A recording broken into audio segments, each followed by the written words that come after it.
aqui.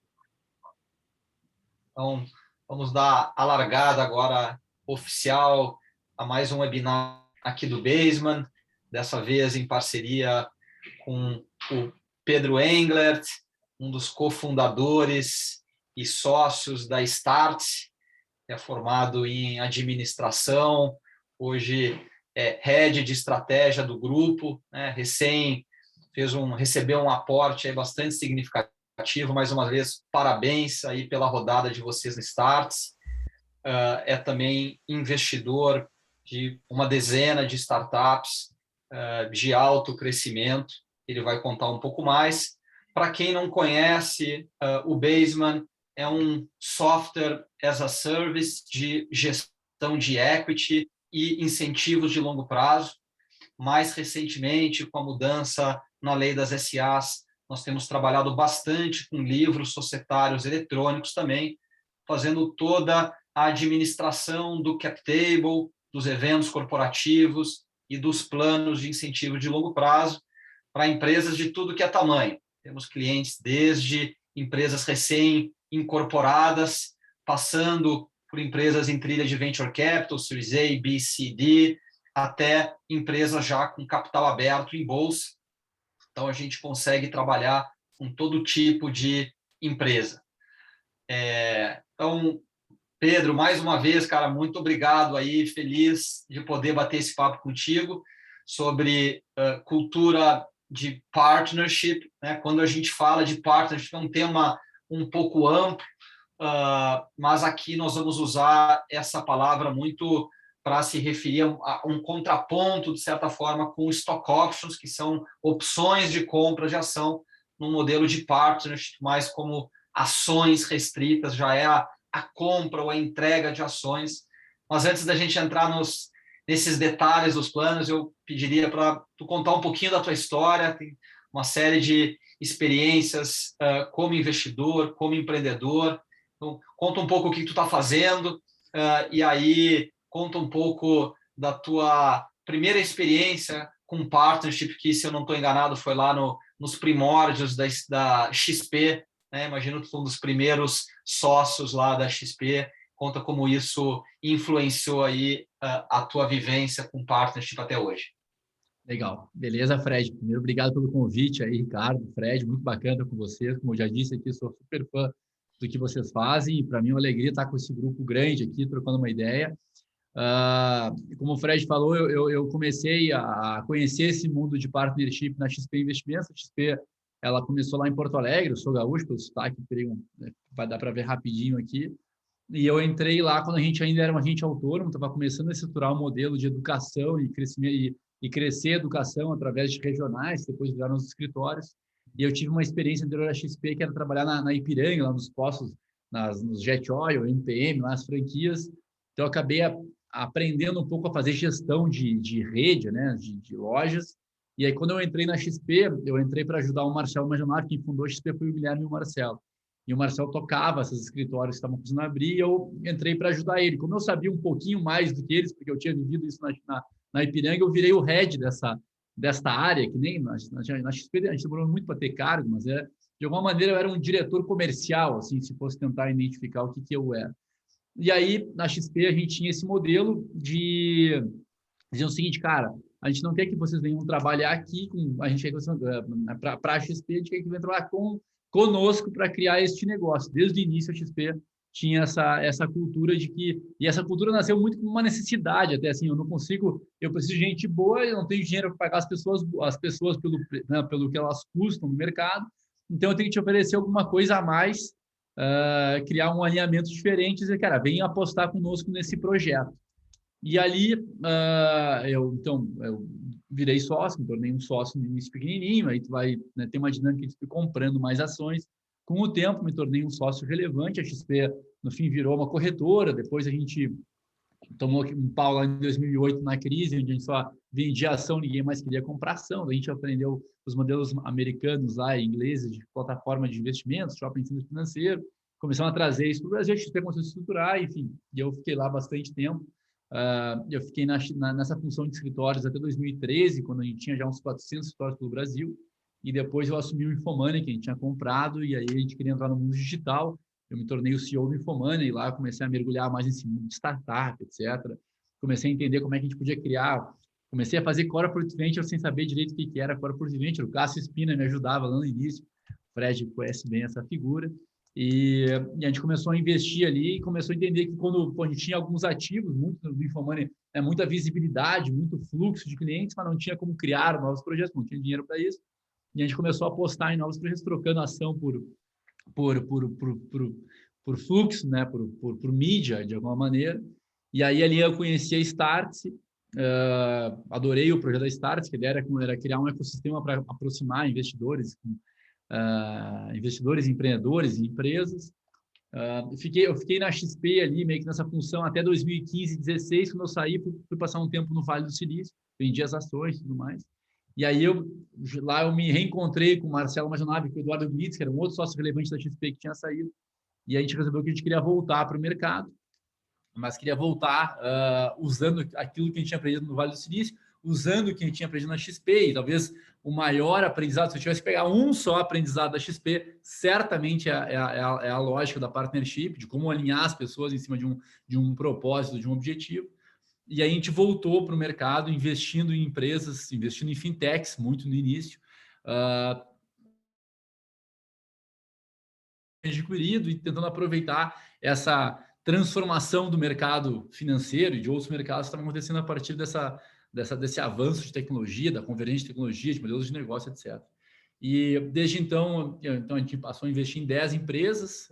A empresa que eu mais me dedico é a Startse, que eu fui CEO até a metade do ano passado. A gente criou agora um comitê estratégico, eu sou o head desse comitê estratégico, mas estou cada vez mais me dedicando a esses outros investimentos, tanto quanto a Startse. Um deles é a CapTable, que também é uma plataforma que faz essa conexão de startups e investidores, mas basicamente, talvez o meu principal aprendizado nesse tempo foi essa ideia de criar esse alinhamento. E aí talvez a gente possa começar, né, Fred, por esse ponto aí, que é falar o porquê disso, né? Não sei se... Sem dúvida. Acho que já era importante lá nos tempos de garantia, né, na fundação da XP, mas eu já vi tu falando da relevância que esses programas têm hoje, né? Eu até escrevi no meu post sobre esse webinário. Cada vez mais eu escuto dos advogados que eles nunca fizeram tantos programas de incentivo de longo prazo como hoje. Então, assim, por que tu acha que é tão relevante e em especial nos dias atuais uma empresa criar um programa de incentivo de longo prazo? Boa. Eu também concordo, sempre você não. Eu jamais faria um negócio hoje sem isso. E aí o motivo pelo qual para mim é simples, né? A gente aprendeu a trabalhar, aprendeu a gerir empresa, aprendeu a tocar os nossos negócios dentro de uma lógica de previsibilidade. A gente aprendeu até a investir em ações, investir no mercado, aprendeu a aprender sempre com essa lógica de que eu enxergo o futuro, eu enxergo 10 anos, 5 anos, 3 anos, 1 ano na frente, entendo como as coisas vão acontecer. E com base nesses cenários, a gente determina o nosso plano, né? Então, dado esse cenário que eu estou vendo, dadas as oportunidades que vão surgir, dadas essas ameaças, eu vou agir desta forma, né? E dentro deste cenário, dentro dessa decisão de como eu vou agir, eu crio o meu plano estratégico. Então, olha só, eu criei um plano estratégico para endereçar essas oportunidades e combater essas ameaças, né? Esse é o modelo que a gente aprendeu a trabalhar. Uma vez feito esse plano estratégico, a gente quebra esse plano em ações táticas, distribui esses comandos para o nosso time. Você faz isso, você faz aquilo outro, e controla o time, cobra o time para que eles atinjam aquilo, né, que eles executem aquilo que a gente determinou com base naquilo que a gente viu. Este é o famoso planejamento, comando e controle. Este é o modelo de gestão que nos trouxe até aqui, modelo super bacana, que gera muita eficiência, que gerou muito crescimento, ganho de escala, distribuição, redução de custo, etc., focado em executar os processos de uma forma cada vez melhor, através de ganhos incrementais. O que acontece hoje? Se a gente falar aqui, cara, como é que vai ser o cenário do Brasil daqui a 12 meses, e perguntar aqui para esse time que tem 60 pessoas, como é que vai estar o dólar, a inflação, crédito, custo, inadimplência, perguntar aqui 10 indicadores, vai vir 60 respostas, e eu tenho quase certeza que ninguém vai dizer assim, eu tenho convicção de que este vai ser o cenário. É isso que vai acontecer. Se a gente perguntar aqui quem vão ser os concorrentes de vocês nos próximos 12 meses, eu tenho certeza também que vocês não vão ter a mesma convicção de que vocês tinham no passado. Então, basicamente, o que a gente perdeu nos últimos anos foi a capacidade de prever, de antever os cenários. E com isso, aquele modelo de gestão de planejamento, comando e controle, ele fica quase disfuncional, ele fica meio que anacrônico. Porque eu não consigo mais prever, eu não consigo mais determinar o cenário. Logo, eu não consigo mais fazer o plano estratégico, logo, eu não consigo dar os comandos e logo não tenho mais como controlar. Se eu não tenho mais a previsibilidade, ao invés de querer ficar adivinhando qual é o novo normal, que é essa grande, né, a grande palavra, qual é o novo normal, por que a gente tentou buscar tanto qual é o novo normal? Porque o novo normal é um novo cenário. E se eu tenho cenário, eu consigo fazer o plano estratégico, consigo dar os comandos, consigo controlar. Eu entendo que ao invés de querer, e eu acredito, e a gente pratica muito isso, que ao invés de tentar adivinhar qual é o novo normal, eu tenho que aprender um novo modelo de gestão, que é o modelo de gestão da imprevisibilidade.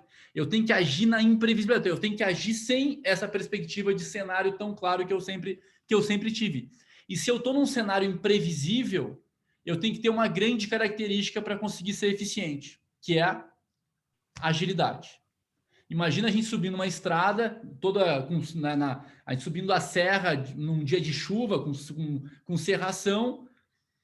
Como é que a gente. Então, que eu não tenho a previsibilidade, eu não sei o que vai acontecer, o que eu preciso estar ali? Eu preciso estar muito atento para reagir muito rápido a qualquer coisa que se apresente. Eu não posso estar ali, daqui a pouco cruza um cavalo na minha frente e eu perguntar, chefe, o que eu faço? Chefe do chefe, o que eu faço? Chefe do chefe. E esperar vir a resposta. Porque se eu esperar, se eu tiver que esperar esse tempo para reagir, o cavalo cai em cima do meu colo. Então, se eu estou num cenário sem previsibilidade, eu tenho que ter agilidade para desviar rápido ou capturar uma oportunidade ou combater uma ameaça com muita velocidade. Então, a agilidade hoje é uma palavra super necessária se eu estou nesse ambiente de cenários imprevisíveis. Pode ser, não, estou vendo aqui o Fernando, estou vendo aqui o Jefferson, por exemplo. Pô, o Jefferson, não, cara, tá de sacanagem. Eu domino o meu mercado, cara, eu sei o que vai acontecer, eu sei quem são os meus concorrentes, eu sou quase um monopolista, ninguém vai entrar, as barreiras de entrada são gigantescas. Logo, cara, eu não preciso desse modelo, concordo contigo 100%, cara. Se eu estou num cenário que eu domino as variáveis, que eu sei o que vai acontecer e que eu continuo tendo muita confiança de que ele vai continuar sendo do jeito que é por muito tempo, esse modelo de processo,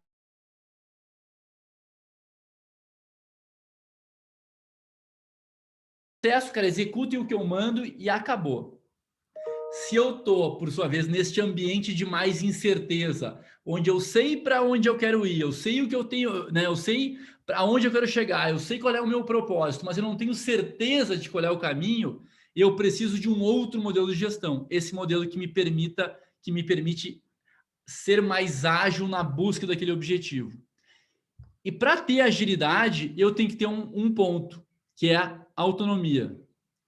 Eu preciso que o cara possa reagir rápido quando acontece aquele problema. Só que eu só posso dar autonomia se eu dei alinhamento. Eu não posso dar autonomia para um cara que não está alinhado comigo. Pessoal, aqui, ó, aqui essa nossa empresa, tá aqui a camiseta, façam o que vocês quiserem. Porra, isso é uma autonomia absolutamente irresponsável, porque eu tô dando o direito de alguém decidir uma coisa por mim sem estar alinhado comigo. E aí vira um pandemônio, vira um caos, vira uma confusão. Eu só posso dar autonomia para alguém que está alinhado comigo. Então, quanto mais incerto o meu mercado, mais agilidade eu preciso. Quanto mais agilidade, mais autonomia eu tenho que dar. Quanto mais autonomia, mais alinhamento eu tenho que fazer. Por que é tão bom ter sócio? Pô, eu e o Fred aqui e o Ricardo, a gente é sócio de uma empresa. Cada um aqui tem 30% de direção da empresa. Eu não preciso perguntar se o Fred foi trabalhar ou não foi trabalhar, se ele gastou o dinheiro ou não gastou, se ele correu atrás daquele cliente. Porque, cara, ele está alinhado comigo. É óbvio que eu vou acompanhar, eu quero saber se ele. Mas eu não preciso ligar. E aí, meu, acordou ou não acordou? Pô, e aí, mandou um e-mail? Porque, pô, o cara está alinhado comigo. Ele tá, né? Então, ele tem. Eu não preciso controlar o cara, porque ele pode ter autonomia, porque eu tenho alinhamento. Logo, eu vou tocar minha vida e ele vai tocar dele. E aí, o que é a melhor coisa para ter autonomia? É a sociedade. Porque um sócio está alinhado na máxima potência, né? Eu posso fazer várias formas de criar vários incentivos, vários formatos de alinhamento, mas a sociedade é o melhor formato. O problema é que a gente faz sociedade imaginando que elas vão durar para sempre. E, cara, certamente ela não vai durar para sempre, porque a gente evolui de forma diferente. Então, imagina que eu, o Ricardo e o Fred, a gente montou na sociedade e a gente começou a trabalhar porque a gente se complementava. Pô, o Fred é um cara super de operação, eu sou um cara mais comercial, o Ricardo é o cara do financeiro. E a gente começou a dar certo, dar certo, dar certo. E aí a empresa começou a evoluir. E aí, em algum momento, eu comecei a querer curtir mais a praia, assim, a vida mais tranquila, e o Fred e o Ricardo trabalhando na intensidade máxima, e eu meio que, 6 horas por dia, 4 horas por dia, porque o meu objetivo de vida não é igual ao deles. Tudo certo. Ou porque eles começaram a entender que a empresa começou a crescer e eles tiveram que se desenvolver como gestores e eu fiquei limitado na minha capacidade, que era um one-man show ali. Ou ainda porque eles queriam criar uma coisa de varejo e eu queria criar uma coisa de boutique. Então a gente vai mudar pela intensidade, pela capacidade ou pelos objetivos. E se eu não crio uma lógica de uma empresa, de uma sociedade que se ajusta com o tempo, ela quebra. E aí é por isso que eu imagino que todos vocês têm uma história muito triste de um irmão que brigou com um irmão, de um pai que brigou com um filho, de um amigo que nunca mais falou com outro amigo, que criaram coisas juntas em algum momento, que foram muito felizes, e que no tempo, quando essas coisas começaram a acontecer, eles não foram capazes de ajustar essa estrutura. Então, o que o modelo de partnership defende? Que a melhor coisa que tem é ter sócio, desde que a gente entenda que as sociedades elas têm que se ajustar na medida que as pessoas evoluem, né? Na medida que as pessoas mudam os seus interesses, mudam a sua capacidade.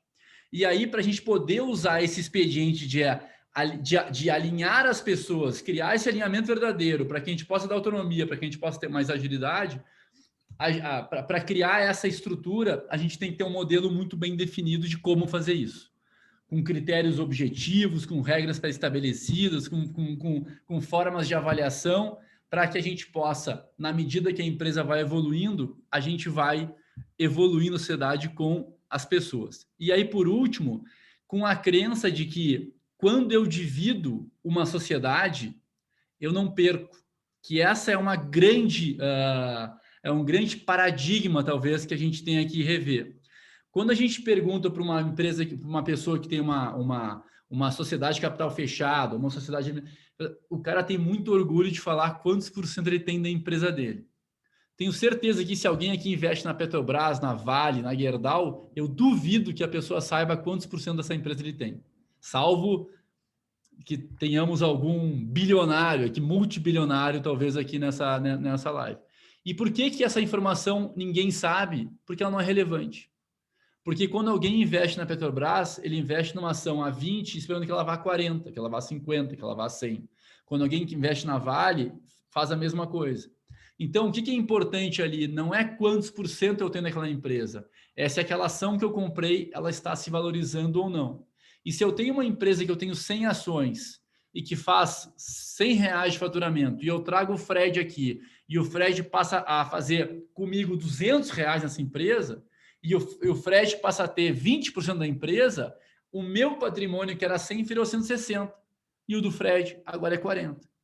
Então, e aí se eu trago o Ricardo e a gente faz a fazer 400 e o Ricardo tem mais 20% da empresa, eu tenho agora 240.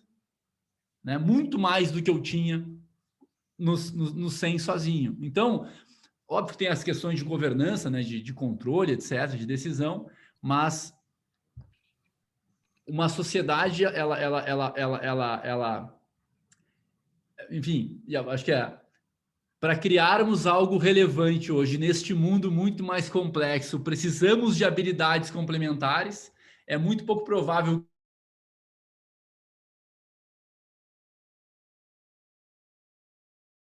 Então, se eu preciso dessas habilidades complementares, eu preciso ter um time com agilidade, a sociedade vem com uma luva. Uma sociedade só pode ser utilizada se ela estiver sendo bem desenhada, para que ela possa ser viva e se ajustar à medida que a empresa evolui.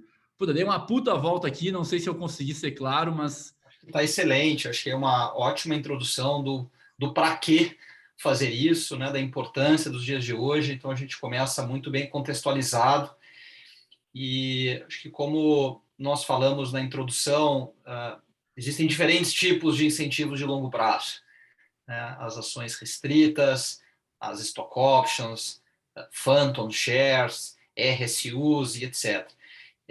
O que talvez seria legal você diferenciar, acho que os dois principais modelos, né? Colocando de um lado esse partnership, que é mais talvez o que você aprendeu lá na XP com a compra das ações, versus um modelo de stock option. Quais são as principais diferenças? Por que vocês aí no Startse, porque ao longo da tua jornada você preferiu o modelo de partnership nos negócios em que você criou e investiu? Muito bom. Lembrando, acho que o Fred introduziu bem no início que a XP ela aprendeu muito com garantia, depois com a turma do Pactual, então, que aprendeu com a Goldman Sachs. Então, assim, isso não é um modelo novo, não é inventado pela XP, tampouco pela Startse, tampouco por mim. É um modelo que ele vem talvez sendo trabalhado há bastante tempo, então ele tem todas as questões legais muito bem endereçadas e etc. Então, eu vou respondendo essa pergunta, o que acontece, né? Por que a gente prefere o modelo da partnership, como o Fred falou, que na verdade eu vou chamar de modelo de compra e venda de ações, né? Então, quando alguém vira sócio da Startse, por exemplo, na XP era a mesma coisa, a gente tá dizendo o seguinte, Fred, olha só, a Startse vale hoje no mercado, tá, 500 milhões de reais, tá? Esse é o valuation de mercado e beleza, tá lá. A gente não vai te oferecer essa ação a 500 milhões de reais, a gente vai te oferecer essa ação com um puta de um desconto. Por um critério objetivo que é 5 vezes EBITDA, 8 vezes EBITDA, 3 vezes EBITDA, 10 vezes, sei lá, é o critério que for, tá? O nosso critério é 5 vezes EBITDA, tá? Os critérios da Startse.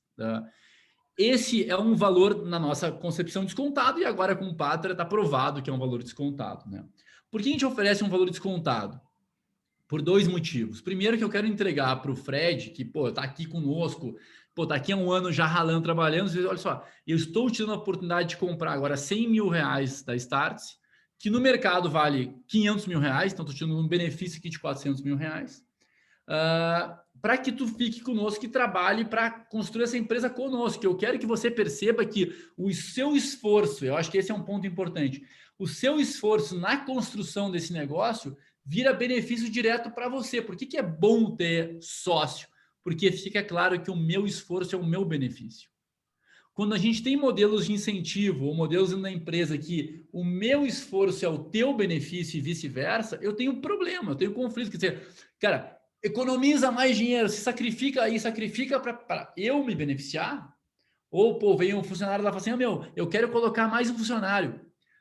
Mais um funcionário, mais benefício para ti, mais esforço mesmo. Quem vai pagar a conta dos caras sou eu. Então, a gente precisa criar este alinhamento de interesse, né? E aí, o que a gente quer? Então, assim, Fred, olha só, tu veio aqui, a gente faturava 100, agora contigo 200, então eu estou te entregando aqui ações. Quando eu te entrego a ação, o Fred está comprando aquela ação. Ele está tirando dinheiro do bolso ou assumindo uma dívida para comprar aquele ativo. Se ele tira do dinheiro do bolso e compra, o commitment dele, o comprometimento dele com a empresa aumenta absurdamente, porque ele tem o upside, então ele quer que aquela ação de 100 vá para 500, vá para 1.000, vá para o número que for, mas se aquela decisão que ele tomar dentro da empresa fizer a empresa valer menos, ele está perdendo dinheiro. Imagina uma hipótese aqui que eu gosto muito do Fred, confio nele pra caceta, e eu sei, Fred, olha só, eu tenho 100% da Startse aqui hoje, tá? Mas, cara, eu quero tirar um sabático de 2 anos. Senta aqui na minha cadeira, assume aqui a empresa e eu vou te entregar, Fred, 50% em opções de compra da Startse para te executar daqui a 2 anos. A Startse hoje vale 100 e tu tem aqui o direito de comprar a metade da empresa a 100 daqui a 2 anos. Beleza, beleza. E eu vou lá, me meto lá dentro de Stanford e fico sumido do mapa. Volto depois de 2 anos. Nesse período, o Fred, na melhor das intenções, disse, não, cara, o que eu quero? Eu quero que essa ação que vale 100, ela vá para 1.000. Então, eu vou fazer tudo possível para que ela vá para 1.000. Eu vou aumentar minha distribuição, eu vou comprar novos produtos, eu vou contratar mais pessoas, eu vou fazer... E vocês imaginem se o Fred, muito bem intencionado, tentando fazer com que a Startse aumentasse 10 vezes de tamanho, ele errasse pra caramba. E depois de 2 anos eu voltasse e aquela empresa que valia 100 tinha passado a valer 50, porque ele tinha perdido dinheiro em todos os projetos, porque tinha dado aquele um monte de confusão. O que acontece com o Fred nesse caso? Nada. Né? Ele perdeu uma oportunidade, perdeu um upside, mas na prática ele não perdeu nada. O que acontece comigo? Perdi a metade do meu patrimônio. Correto? Então, quando a gente cria uma política de stock options, a gente cria um alinhamento muito grande no upside, mas a gente não cria o comprometimento do cara no downside. Então, o que eu interpreto com isso? Eu não posso delegar para o cara a decisão de fazer qualquer coisa. Porque eu preciso lá checar tudo que ele está fazendo, porque o benefício é dele, mas o risco é meu. Se der errado, quem paga a conta sou eu. Se der certo, a gente divide aquele resultado. Então, o Stock Options é um super modelo.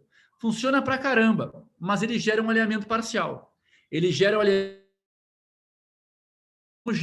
alinhamento na tristeza. Logo, quem paga a conta tem que ir lá e, na minha visão, fazer. Eu não vou dar autonomia para um cara que, se der problema, ele vai sair caminhando e eu fico com a conta. Então, quanto mais alinhado é o modelo, mais autonomia a gente pode dar para que as pessoas decidam. Então, no modelo de partnership, que é o que a gente faz, se alguém lá vem e fala assim, eu preciso contratar mais não sei quantas pessoas, eu falo assim, cara, beleza, deixa eu te mostrar o que isso pode acontecer com a empresa, porque se essa tua contratação, se teu investimento não der resultado, a tua ação que tu comprou a 100 vai para 70. E o teu patrimônio, que é 100, vai virar 70. Tu tá confortável com isso? Eu estou. Então, beleza, eu vou te acompanhar, porque possivelmente você é a pessoa que tem a maior capacidade para decidir isso. Porque você é que está no dia a dia e você que está percebendo o que tem que ser feito. E se você está percebendo o que pode ser feito de benefício e está entendendo que se der errado você vai pagar junto, eu vou confiar em você. Eu estou contigo. Então, o nível de alinhamento e de responsabilidade que o modelo de compra e venda de ações permite, ele é muito maior do que o benefício só do stock options, que te gera somente o benefício da alta, né? Somente, e não a responsabilidade abaixo. Óbvio que eu estou exagerando um pouco aqui, porque, perdi custo de oportunidade e tudo mais, é verdade, mas o alinhamento do compra e venda é muito maior do que stock options. E, Pedro, acho que uma das grandes barreiras, eu imagino, nesse tipo de modelo, né, que muita gente já levanta quando fala de stock options, que tem um preço lá em um momento, a pessoa vai ter que pagar também por isso, deve ser a própria compra. Né? E aí você falou, tem o cara paga, ou às vezes ele pega empréstimo. Que alternativas vocês enxergam ou conhecem para facilitar essa aquisição da compra? Às vezes o colaborador não tem 100 mil reais para investir na empresa, né? Então, que formas de mitigar isso existem?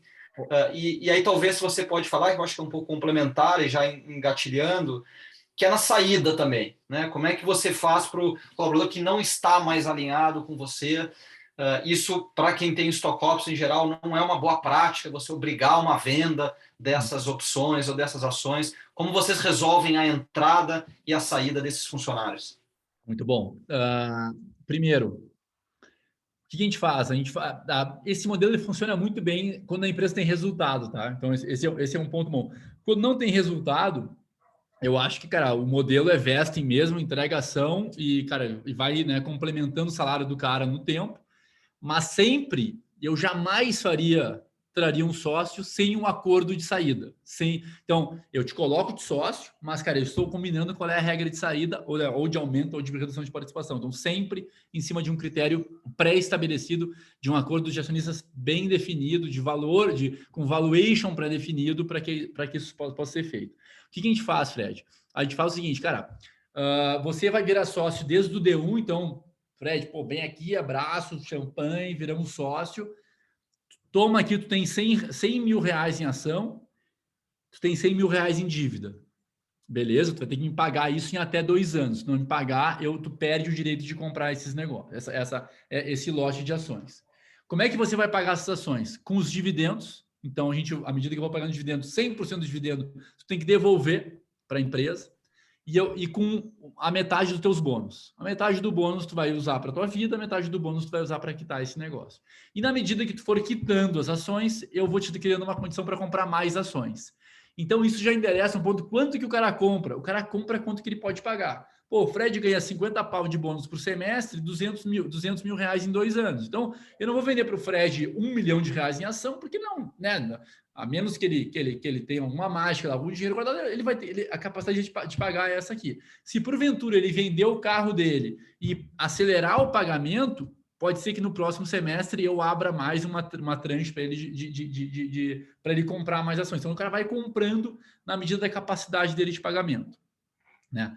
E aí lembrando, pô, cara, eu tô tirando 100 mil reais que vale 500. Eu também não quero te vender 500 mil reais, então eu tô tirando 2 milhões de reais de prêmio aqui, que, né, por um semestre de trabalho. Então, né, tu vai construindo essa lógica na medida que isso vai acontecendo. Quando tu... e aí, obviamente, tu tem que criar uma condição para o cara pagar. Pô, a gente teve a crise no passado. Porra, a empresa não deu resultado. Então, a gente prolongou o pagamento das pessoas de 2 anos para 3 anos. Isso está no direito da empresa. Quando eu vendo uma ação, eu tenho o direito de recomprar essa ação de todas as pessoas. Tá? O controle recompra. Ninguém na Stars tem o controle absoluto. Então, se os caras se juntarem lá e quiserem me comprar amanhã, vão me comprar. Vão me comprar. Posso ficar reclamando lá fora, mas eles têm todos os mecanismos para me recomprar. Então, para fazer um programa de partnership com essa agressividade, tu tem que ter várias proteções para a empresa, né, para que a empresa possa fazer esses ajustes na medida que as coisas vão acontecendo. Então, a gente tem um direito a comprar qualquer um, a qualquer momento, por um valuation pré-definido, que é esse múltiplo de EBITDA, 5 vezes EBITDA mais patrimônio líquido, tá? E se eu cometi algum erro, coloquei o Ricardo aqui de sócio, eu e o Fred juntamos, o Ricardo tá bem pra caramba, colocamos o Ricardo de sócio, e porventura o Ricardo no primeiro ano começou a fazer um monte de bobagem, quer desalinhar com cultura, a gente tem até 2 anos para recomprar o Ricardo pelo preço que ele pagou. Isso é um super mecanismo de proteção. Então, se eu cometi algum erro, em 2 anos eu consigo corrigir. Em até 2 anos eu consigo corrigir. Depois de 2 anos eu tenho que pagar para o Ricardo o valuation da empresa, que é o valor daquele momento. Se porventura, o Fred aqui, criou um negócio super bacana, o Fred depois de 3, 4 anos resolveu que queria focar em outras coisas, começou a dar bobeira, começou a abrir. Eu preciso trazer o Fernando que está aqui para ocupar o lugar do Fred. Vou dizer, Fred, olha só, resultados, tá aqui os seus objetivos, não entregou, não fez, não... Cara, o Fernando vem ocupando a tua função, porque eu preciso ajustar essa sociedade, porque eu preciso preservar aqui a empresa. Então, o Fernando vai comprar as ações e você vai vender. Não quero, cara, beleza. Tá aqui o acordo, tá aqui o que a gente estabeleceu. Cara, isso vai acontecer. Então, eu tenho o direito. Mas eu não tenho a obrigação. Pô, a empresa começou a ir mal, tudo pro buraco, isso começou a cair. O Fred, eu quero vender a minha. Não, eu tenho direito, a empresa tem o direito de comprar, mas não a obrigação, tá? E aí eu compro se eu quero, e se eu não quero, aí eu carrego. Então, se porventura, Fred, já aconteceu conosco, na XP aconteceu. Cara, a gente quer tirar uma pessoa, mas não tem dinheiro para pagar, a pessoa sai da empresa, sai da função executiva, rompe os vínculos trabalhistas, só que a pessoa continua sócia. É desconfortável ser sócio de uma empresa de capital fechado, né? Porque não tem mais acesso às informações. Então, mas aí a pessoa pode ficar sócia e carregar aquelas ações pelo tempo que quiser. Não, né? A empresa não tem a obrigação de recomprar daquela pessoa. Então, tu sempre vai ter esse controle. Se a empresa quer ou não quer recomprar as pessoas. E se ela quiser, ela vai executar o acordo de acionistas dentro dos critérios de preço pré-estabelecido. Perfeito, assim. Tu citou alguns aspectos, né, que no modelo de stock options são bem, como eu comentei, bem cuidadosos, né? Acho que uma das questões é essa de preço ou mesmo de fluxo de capital. Tem algum aspecto desse modelo de partnership que juridicamente, fiscalmente, assim, alguns dos principais cuidados que alguém precisa tomar na hora de implementar um preço desse, um modelo desse? Cara, essa pergunta é muito boa. Assim, basicamente são, cara, a primeira coisa, tá? Que a gente tem, o Fred falou assim, a gente tem esse curso chamado partnership e cultura. E não deveria ser cultura e partnership, para ser sincero, né? Porque, cara, se eu quiser implantar esse modelo de partnership, eu tenho que acreditar que esta é a melhor coisa que eu posso fazer para tornar o meu negócio mais relevante. Então, eu tenho que ter uma cultura de que o time é mais importante do que a pessoa, que eu preciso trazer. Só que, para fazer a partnership, eu tenho que ser transparente, eu tenho que ter uma boa governança, eu tenho que separar o PJ do PF, eu tenho que fazer uma série de coisas para poder usar, né, dessa tecnologia, eu vou dizer assim. Então, os maiores erros que acontecem nisso é quando o cara quer fazer meio que para ficar de bonito, ou para tentar fazer um retention ali de um benefício para as pessoas, mas ele não acredita nisso de verdade. Fred, vem ser meu sócio, pô, legal, bacana. Pedro, deixa eu ver os números. Não, os números, deixa que eu conto. Não, cara, como assim? Você é sócio do quê? Não sei do quê. Não, né? Os números saem comigo. Pô, então, cara, não. Eu tenho que acreditar que realmente aquilo é o melhor para a empresa e eu preciso estar disposto a fazer o exercício, os esforços para trazer as pessoas para de fato serem minhas sócias, né? Não é sócia no ativo, é sócia na gestão quase do negócio. Ainda que o controlador sempre vai ter o poder de saber o que quer fazer, o que não quer fazer, o que quer comandar, mas é importante isso ser claro. Segunda coisa, a gente tem que separar claramente os incentivos trabalhistas, vamos chamar assim, e os incentivos societários. Então, por exemplo, o cara vai comprar a ação da Startse. Ele vai comprar a ação, ele vai pegar o salário dele, vai pegar o PLR dele, vai pegar o dividendo que vai cair na conta dele e vai lá e vai comprar a ação. É quase como se ele comprasse a ação da Vale do Rio Doce, né? É uma operação que anda em paralelo, ela não se mistura, não é aquele saco de gato. Não, peraí, eu não vou te pagar o bônus aqui, nem o salário, mas eu vou te entregar uma ação, porque senão né, a legislação, os fiscais podem entender que eu estou te entregando remuneração e aí eu crio um passivo. E aí, se eu criar um passivo, tu diz assim, pô, eu não quero ser sócio desse negócio, tem um passivo. Tem crescimento, tem receita, tem mercado, mas, cara, olha o tamanho do passivo fiscal que tem aqui, o passivo trabalhista que tem aqui. Então, disso aqui eu não quero ser sócio. Então, para te usar esse expediente, tu tem que ser correto, né? Tem que fazer, as pessoas têm que desejar. Fundamental, eu tenho que desejar ser sócio, né? Senão eu estou te entregando o quê? Uma bomba relógio? Eu não quero comprar, não quero estar junto, né?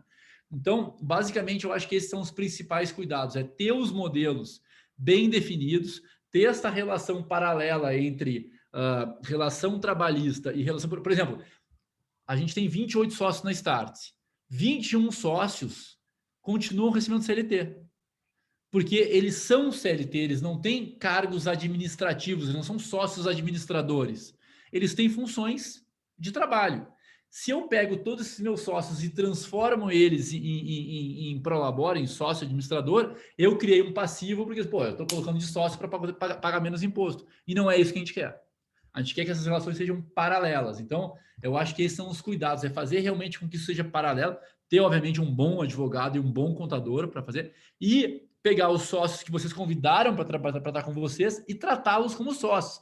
Ter os momentos de transparência, ter os momentos de dividir uma decisão mais importante, ter os momentos de alinhamento para que as pessoas sejam sócias de fato, né, do capital, mas também pela experiência de poder dividir e tocar o negócio junto com vocês, o que é maravilhoso, né? Porque quando tem um time tocando um negócio, tu tem muito mais capacidade de reagir a obstáculos, né, a problemas e capturar oportunidades do que estar sozinho nesse processo. Quero entrar um pouquinho mais nessas questões de comunicação, né, mesmo de cultura, que eu acho que são fundamentais, mas aproveitar que a gente teve uma primeira pergunta aqui do Gustavo Hanna, então, que pergunta aqui, Pedro, se no partnership, né, na compra da ação para a empresa, então na perspectiva da empresa, eu entendo, o dinheiro entra cash in ou cash out?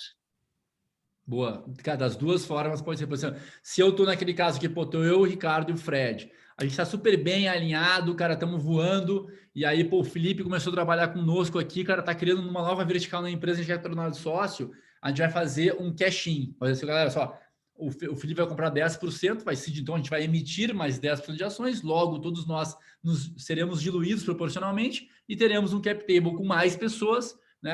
A nossa ação possivelmente vai valer a mesma coisa que ela vale hoje, porque eu vou fazer um cash-in, então o total do patrimônio, que é mais 2 braços competentes para remar junto conosco. Esse é um cenário.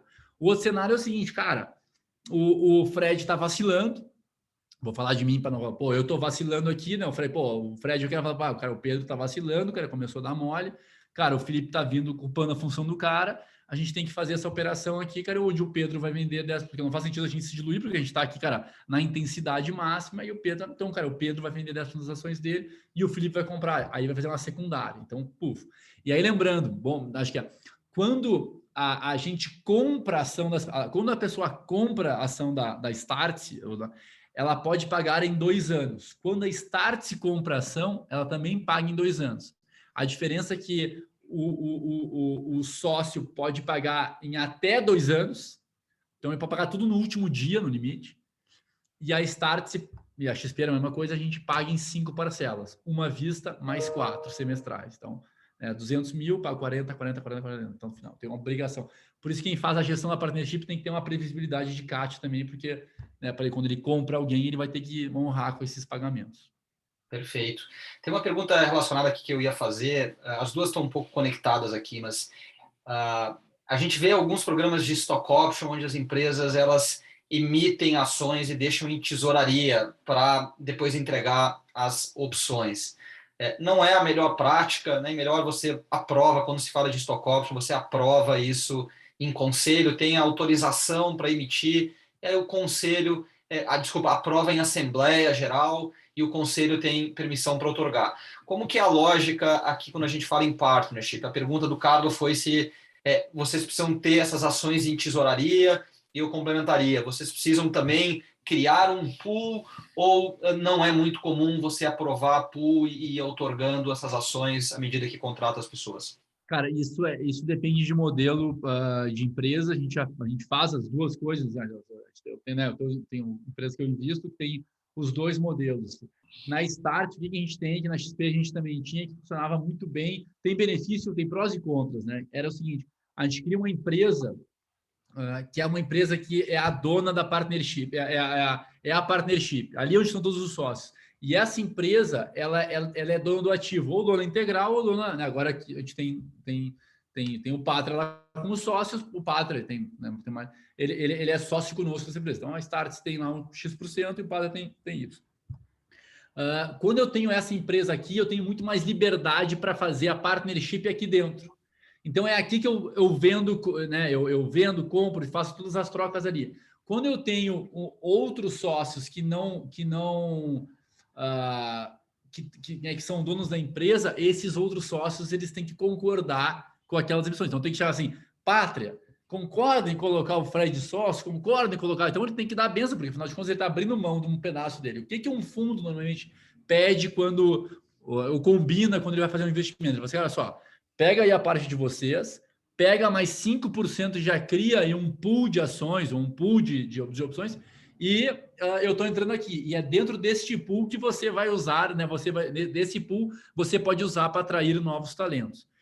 Fica um pouco mais complicado, fica um pouco mais limitado, mas também tem os seus benefícios lá, especialmente numa venda secundária parcial, lá tem um benefício de impostos diferentes que isso acontece quando os sócios estão direto na física e não estão direto através de uma estrutura que pode ser tributada em pessoa como uma receita numa PJ, que tem um ganho de capital muito mais alto do que um ganho de capital na pessoa física. Então, as duas coisas podem funcionar. Quando a gente está na partnership, a gente reúne, a gente tem um comitê da partnership, que na Start são todos sócios que têm mais de 2% da empresa, e esse é o comitê que decide quem vai entrar. Então, ele se reúne semestralmente, ele pega todos os nomes de pessoas que foram indicadas a virar sócio, as pessoas que foram indicadas a aumentar a participação e as pessoas que deveriam vender participação. E esse comitê, ele decide, e a gente tem que decidir por consenso. Todo mundo tem que concordar. Óbvio que no início é um pau do caramba, mas na medida que vai acontecendo, vai convergindo. E ali, se a gente tem ação de tesouraria, a gente vende ação de tesouraria. Se não tem, a gente subscreve mais ações para esses novos caras que estão entrando. Muito bom. Acho o Vinícius fez uma pergunta sobre o momento, né? E qual o percentual ideal. Aqui ele fala em stock options.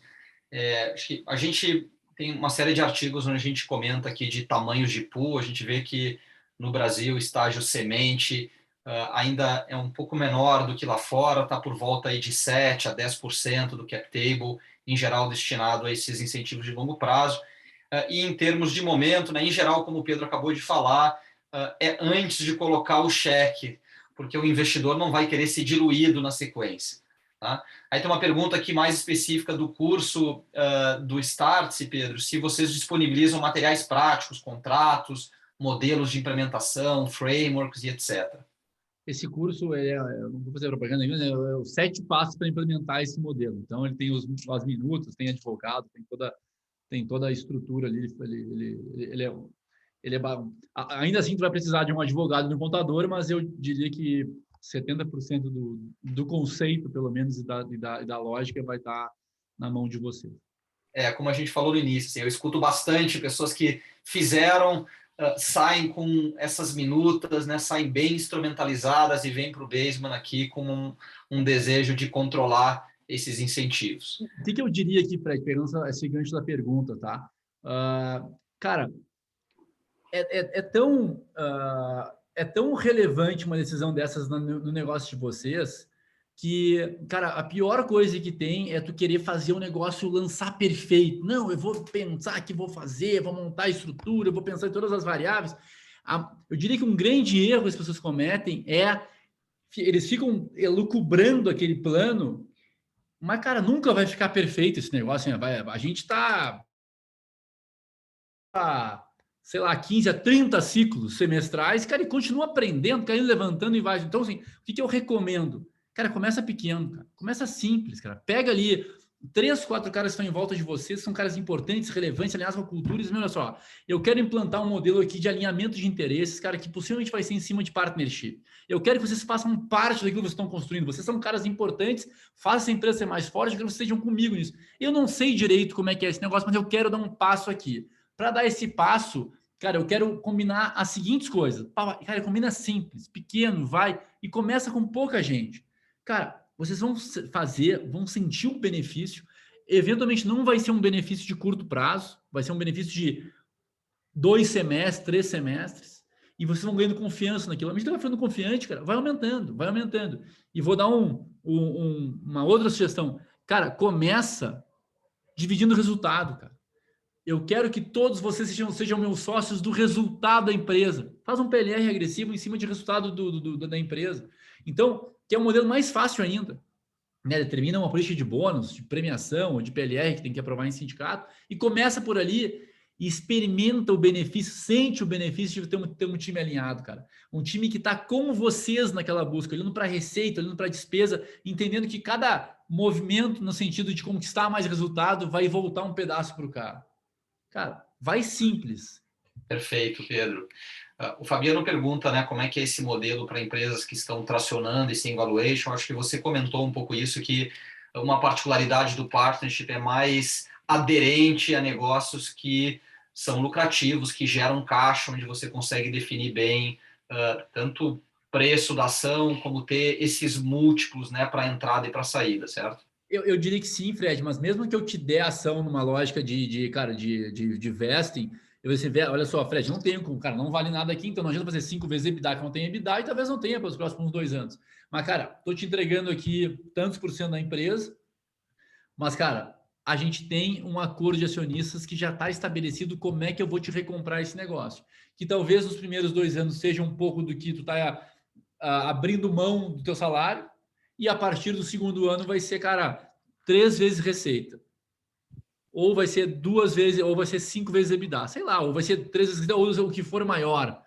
Mas sempre que trouxer alguém de sócio, cara, alinha como é que esse movimento pode acontecer. E assim que puder, transforma esse acordo mais subjetivo numa coisa mais estruturada. Porque tão importante quanto ter o incentivo é o cara saber como é que aquilo funciona, porque ele tem que trabalhar com a regra embaixo do braço. Se eu fizer mais receita, menos despesa, faz mais resultado, aumenta o múltiplo da empresa, logo o meu patrimônio aumenta. Opa, todo mês na Startse eu sei qual é o meu patrimônio na Startse. Se eu quiser liquidar amanhã, supondo que a Startse queira me comprar, eu sei quanto é que vale meu patrimônio. E se eu errei aqui semestre e deu menos resultado, meu patrimônio diminuiu. Se eu acertei, opa, meu patrimônio aumentou. E aí tu cria quase uma gamification em cima dessa lógica, né, de incentivo para o teu time.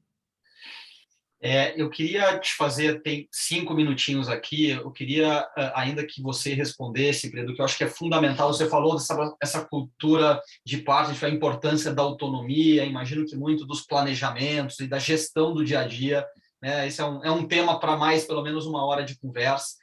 Mas eu queria que você respondesse uma última pergunta aqui do Gustavo, que eu acho que é mais direta, que é qual é o desconto que vocês usam do múltiplo aí, em média, para o colaborador, e que, na sequência, você me falasse dos desafios ou os aprendizados na hora de comunicar, né? Como é que você traz essa pessoa para o partnership e a importância desse incentivo para a pessoa querer e sentir o valor de ser sócio aí de vocês?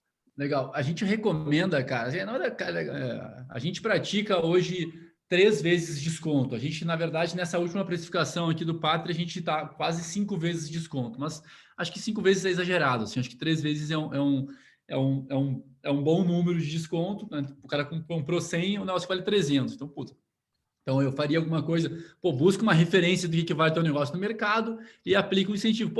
13 é muito, tá bom, 2, faz alguma coisa que o cara perceba o valor. Então, não tem uma regra específica, mas tem que ser um prêmio. Até porque as pessoas não podem querer vender a ação ou ser recomprado, tem que ser um pênalti. Né? Porque, eu vendi a XP lá num múltiplo interno que é muito descontado versus o que a empresa vale. Então, assim, eu não quero ser vendido logo, eu tenho que manter a minha relevância, eu tenho que continuar correndo, eu tenho que continuar incentivado, porque se eu parar de correr e o Fred e o Ricardo continuarem e o Felipe vier ocupar o meu espaço, esses caras vão me recomprar. E aí eu vou tomar um super de um pênalti. Então, é bom porque eu te ofereço um benefício quando tu entra, mas é ruim porque é bom também porque o cara não quer ser recomprado porque ele vai deixar um monte de dinheiro na mesa, tá? Segunda resposta, fundamental criar esses rituais de comunicação por 2 motivos. Primeiro, para te reconhecer aquele cara que está desempenhando, está performando, e segundo, para a gente se obrigar a fazer o certo na hora de reconhecer as pessoas, tá? A gente premia, a gente reconhece um sócio por 2 motivos: cultura e performance, tá? Se eu reconheço um cara que tem alta performance, mas baixa cultura ou contra cultura, aquele cara que grita com todo mundo, xinga as pessoas, dá tapa na cara, eu dizer, eu tô colocando esse cara de sócio, então o cara que tá lá fora, bom, então esse é o jeito aqui da empresa, né? E a gente tem, então, eu não posso colocar esse cara de sócio, porque esse cara vai destruir a minha cultura. Então, a gente tem essa avaliação lá dentro das pessoas que merecem, como eu falei, é o comitê que se reúne, ele olha para essas 2 coisas e cultura para a gente é fundamental. Assim, um cara desalinhado destrói a empresa. Hoje a gente tem certeza absoluta que a gente não quer contar com ninguém que não esteja com a nossa cultura, mas a gente quer que o cara comungue dos nossos valores, que esteja alinhado com o nosso propósito, e que tenha alta performance. E aí, se tu tem esse incentivo muito forte, então, assim, baixa performance, baixa cultura, demite, alta performance, baixa cultura, tenta culturar, mas é difícil mudar a cultura. Alta cultura e baixa performance, treina. Alta performance e alta cultura, traz o cara para sócio, que esse cara está criando a empresa contigo. E aí reconhece esse cara publicamente. Então, o comitê se reúne, quando ele termina, ele chama as pessoas, convida para virar sócio, a pessoa topa, a gente depois faz uma comunicação para a empresa inteira, dizendo assim, esses aqui são os 4 novos sócios, por isso, por aquilo. A gente não tem a prática de divulgar a participação, ainda que a Rádio Corredor se encarrega de comunicar, mas a gente não tem nem o bolo do PLR, nem salário, nem a participação, a gente divulga abertamente, né? Todo mundo sabe, mas a gente não é da empresa essa comunicação oficial. E aí a gente tem esses rituais semestrais para comunicar às pessoas que estão virando sócios. Pedro, maravilha, cara. Já temos aqui comentários de que esse foi o melhor webinar de todos. Realmente uma aula aí no padrão Startse de formação para empresas de inovação. A gente é bastante pontual aqui nos nossos eventos, em respeito ao horário de todo mundo e do nosso convidado. Então, queria agradecer aí enormemente, cara, a tua participação aqui, o seu tempo. Parabéns por todo o trabalho de vocês aí no Startse, parabéns pela rodada que vocês fizeram recentemente. Fica aí a dobradinha, curso no Startse, gestão pelo Baseman, para quem quiser conhecer mais. Acho que é bastante frequente aí os cursos de vocês, né, Pedro? Acho que todo bimestre ou todo mês. Qual que é a periodicidade que vocês fazem aí? 45 dias, mais ou menos. Menos de 2 meses, então tem com bastante frequência. Obrigado, boa noite a todo mundo. Prazer, obrigado pela oportunidade. Me chame mais vezes, Fred e Ricardo, aqui que eu vou participar com alegria. Tá perto de vocês é sempre um prazer. Valeu. Obrigadão, um abraço aí a todo mundo. Boa noite.